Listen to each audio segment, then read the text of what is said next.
Welcome back to Miss Keelan's YouTube channel. Today is still Thursday, April 23rd, and we're going to continue on with our journey of escaping the giant wave.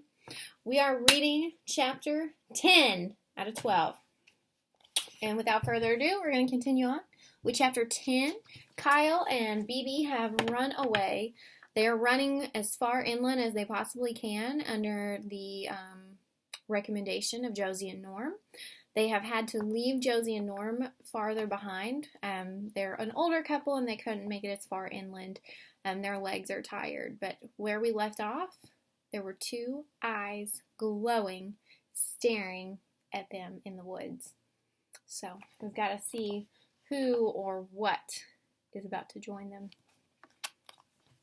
Is it a grizzly bear? BB asked. No, it's too short. It's too short to be a human, too, but I didn't say that. What else lived in the woods? A mountain lion's eyes would be about that high. So would a coyote's. Maybe it was a bear cub, and the mother bear was right behind it, ready to protect her baby. I swallowed hard. I would wait until the animal was close enough so I could tell what it was. Then I planned to clap my hands and shout and try to scare it away. Another twig snapped. The eyes advanced. My light picked up a tuft of tan fur and two floppy ears. Pansy? I said. The little terrier gave a happy yip. It's Pansy, BB said. Here, Pansy. Giddy with relief, I laughed as Pansy ran toward us, jumping over the low-lying bushes, snapping twigs. Pansy! BB dropped to her knees and hugged the dog. Pansy slurped BB's face as her tail whipped back and forth. She must have pulled the leash out of Josie's hands and run after us, BB said. I can't believe she would leave Norm and Josie.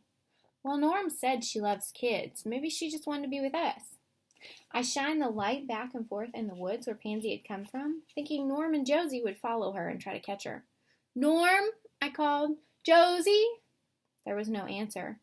Maybe Josie truly couldn't walk any further. We need to go on, I told BB. We've rested long enough. We can't keep running now. We can't leave Pansy by herself.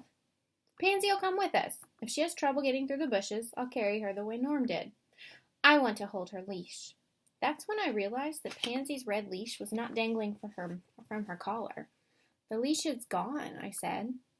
Maybe Norm and Josie had purposely let Pansy come after us, so she would be farther away if another tsunami hit.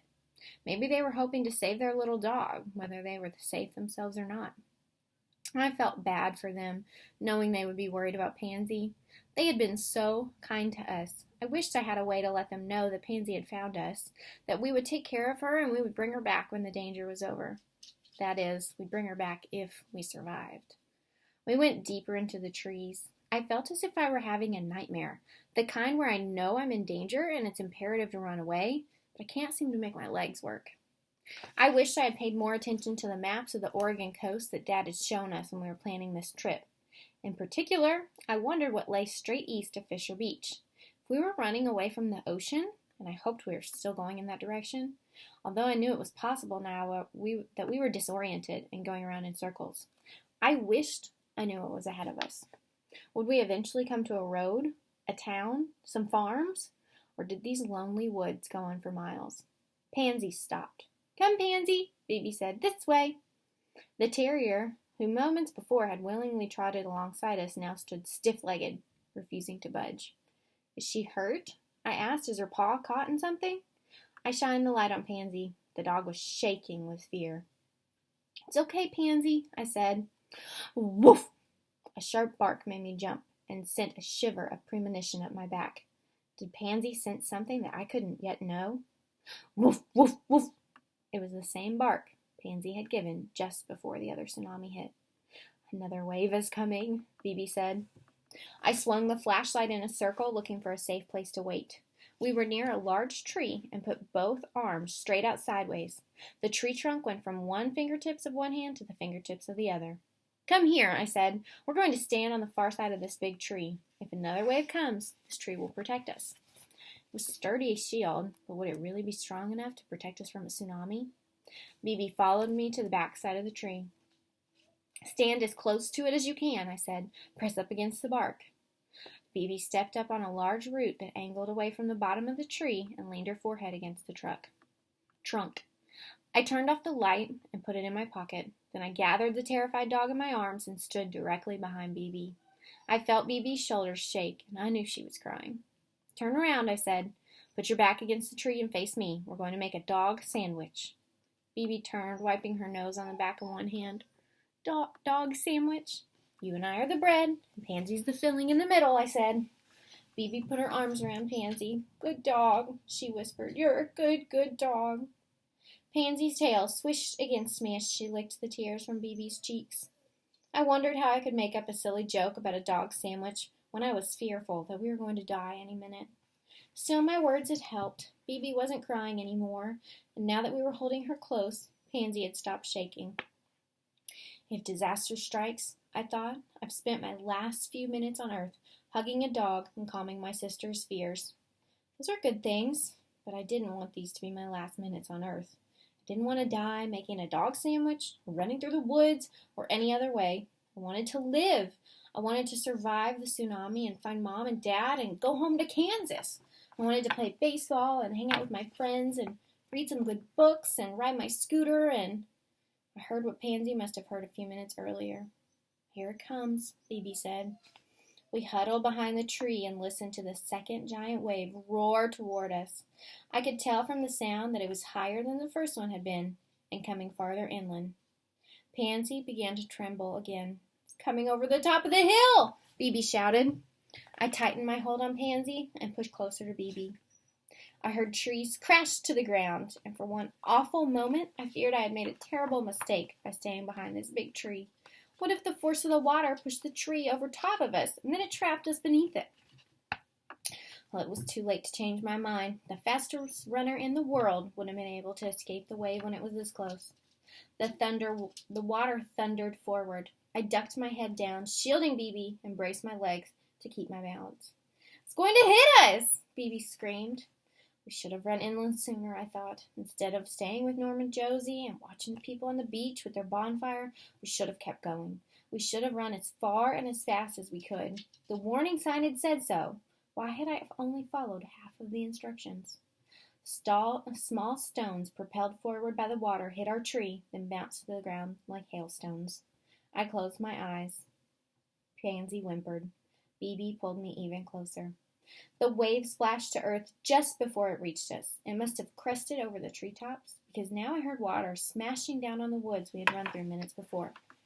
The ground shook as the water poured through. I heard crashes and loud thuds. Something more than trees were being dropped by water. Rocks? Pieces of driftwood? Charred timbers from the hotels? It was too dark to see what the wave carried. All I could do was hope that none of it landed on us. Water rose around our ankles, then quickly receded. Once the wave hit, it reversed course and hurried back to where it had begun. As the wave rushed away from us, we stayed where we were, fearing a third wave would follow. That was close, I said. Too close, Bibi said. I shifted Pansy to a different position. For such a small dog, she sure got heavy in a hurry. How many giant waves are there going to be? Bibi asked. I tried to remember Gary's report. Had he talked about a third or fourth wave sometimes being the worst one? I couldn't recall, and I wish Bibi would stop asking questions. If I were the authority, I wasn't the expert. I was just a kid who no longer wanted to be responsible for his sister and her safety. I don't know, I said. If the worst is yet to come, we should keep running. Bibi did. I stepped out from the tree, and Bibi did too. Thank you, tree, she said. Thank you, Pansy, I said. If she hadn't alerted us to another wave coming, we wouldn't have made it behind the tree in time. I tried to put Pansy down, but she whimpered so pathetically that I continued to hold her even though my arms ached. I turned on the flashlight and moved it slowly back and forth. Everything has changed, Bibi said. The woods we had walked through now looked as if loggers had chopped down trees at random. Much of the low undergrowth had washed away. What was left was just a layer of sand. A twisted piece of metal, the size of a car's bumper, glinted in my light. I couldn't tell what the metal had been, but I knew if it had come down on anybody, it would have inflicted serious injury. The ground was littered with beach chairs, broken bicycles, and other odd pieces of man-made items that had been lifted by the water and transplanted here.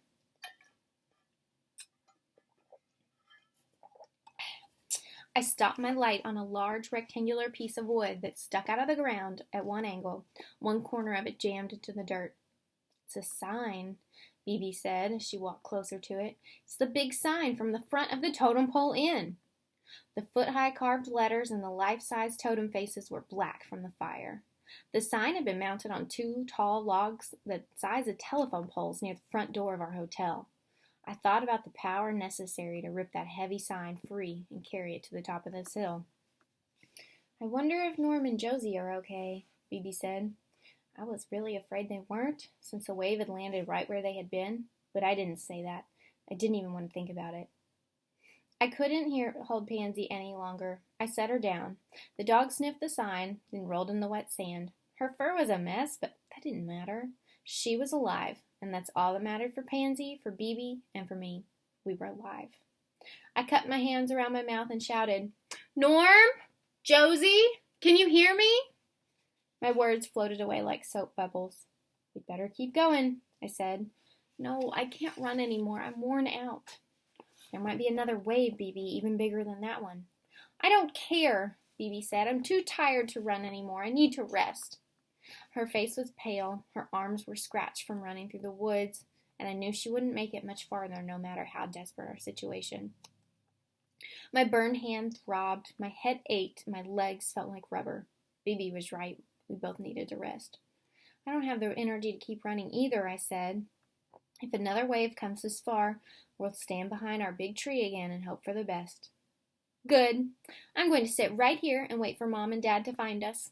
She plopped down on the trunk of the downed tree. I sat beside her. I doubted that anyone would find us, but if no more waves came, we could wait here until daylight. By then, surely it would be safe to return to Fisher Beach. I wondered what was left of the beach in the town. Had the small village survived? Was anyone there to broadcast an all-clear signal when it was safe to return? Where were Mom and Dad? Was the elegant Empress unharmed somewhere out at sea? Or had the tsunami waves destroyed it? And what had happened to Norm and Josie? My mind overflowed with questions, but I didn't know how to get any of the answers. And that is the end of chapter 10 today. I have all the same questions that Kyle does right now. Where are his parents? Where are Norm and Josie? How are the people at the beach? When is it ever going to be safe to return? Is it ever going to be safe to return? I just don't know. I want to know what you all think, and I want to know your predictions. We only have 2 chapters left in this novel. Kyle and Bibi have not had a very positive vacation, but we sure hope that they make it home. So we'll have to keep reading. Tune in on